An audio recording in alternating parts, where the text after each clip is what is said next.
Hi, I'm Cece Phillips, a senior at Davis County High School. I'll be performing my storytelling that I won state champion with at the Kentucky High School Speech Association League. It's a story called There's a Hair in My Dirt by Gary Larson.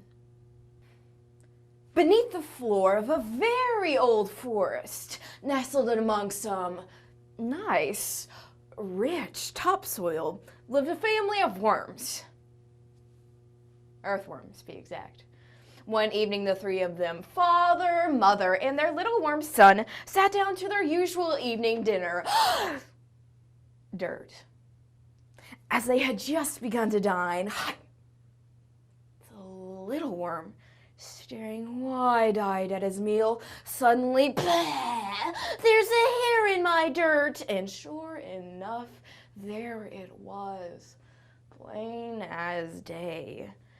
At first, the little worm was horrified, but soon that gave way to just being plain angry. I hate being a worm. We're the lowest of the low, the bottom of the food chain. Bird food, fish bait, what kind of life is this? We never go swimming or camping or hiking. Heck, we never even go up to the surface unless the rain floods us out. All we ever do is crawl around on the stupid ground. I hate being a worm. I hate being a teenager. And now that I'm 18, I can also say I hate being an adult. But when life feels like it couldn't get any worse, I think of worms and I realize it can. And for our little worm, life couldn't get any worse. With the help of his father, mother, and a nearby princess who goes through all the trials and tribulations of the forest, he realizes that being a worm isn't that bad. There's a Hair in My Dirt by Gary Larson.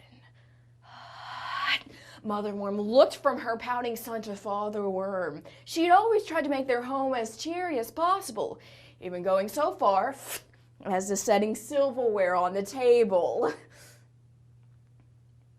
Despite the fact that worms don't have arms.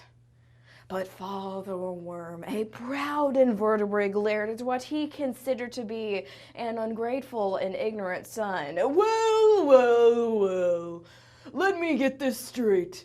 Not only is your mother's dirt not good enough for you, but now you think being a worm isn't exactly the charmed life? My boy, I think it's time I tell you a story. Look, if it's that one about the insane trout fisherman, save it. I've already heard that one a million times. No.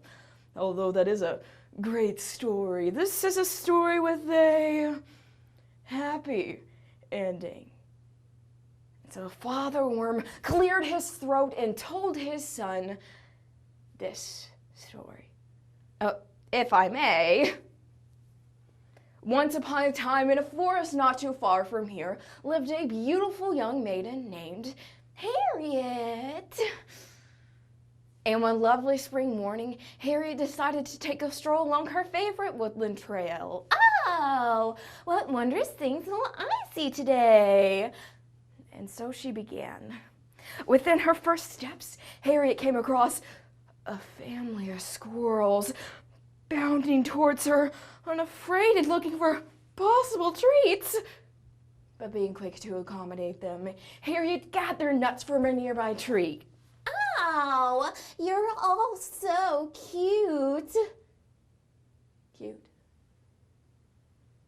Yeah, these squirrels have that cute thing down real good. But what Harriet didn't know was that she was feeding gray squirrels, a large, aggressive species who planned forest domination from the smaller, much more timid native red squirrels. But Harriet didn't know, and so she continued. And along the path, Harriet was suddenly surprised to come across a baby bird lying helplessly on the ground. Oh, little fella, what are you doing out of your nest? Well, I'm just gonna have to put you right back where you belong. Climbing a nearby tree, Harriet peered into the nest, Oh, there you go, little fella. Placing the trembling baby bird alongside its siblings. But as Harriet left, the baby bird found itself plummeting back to the ground. Oh, ew. Because what Harriet didn't know was that she just rescued a baby golden eagle, a species which ensures its own survival by giving its brothers and sisters the old heave-ho. But with that, Harriet decided it was time to take a rest. But just then, Harriet came across a sight that stopped her in her tracks, a sight that chilled her blood. It's a snake! Entrapped within the serpent's coils was a small, helpless mouse emitting faint squeaks, whose eyes seemed to meet Harriet's in one last look of hope. Grabbing a nearby stick, Harriet began beating the reptile repeatedly. Take that, you dreadful thing! And that, and that, and that! Soon, it was over. The reptile was... yeah, it's dead. Harriet reached down and gently removed the unconscious mouse from the snake's lifeless coils. And just then, a miracle occurred. The little mouse stirred to its feet, looked up at Harriet, and beamed. Harriet was so happy she held the mouse in one hand and wiped a tear away with the other. She then set the mouse down gently at her feet, where he scurried off into the forest, never to be seen again. Good had triumphed over evil, and the forest was just a little bit safer for all of us. Okay, no, actually, what Harriet didn't know was that she just killed a king snake, an efficient rodent-eating predator, and the cute little mouse she just saved was a carrier of a deadly disease. And Harriet, when she wiped the tear away from her face, a virus, which was living on the mouse's fur, invaded her body. And one lovely spring morning, Harriet, delirious with fever, stumbled out of her cottage, took 2 steps, and died. The end. She died?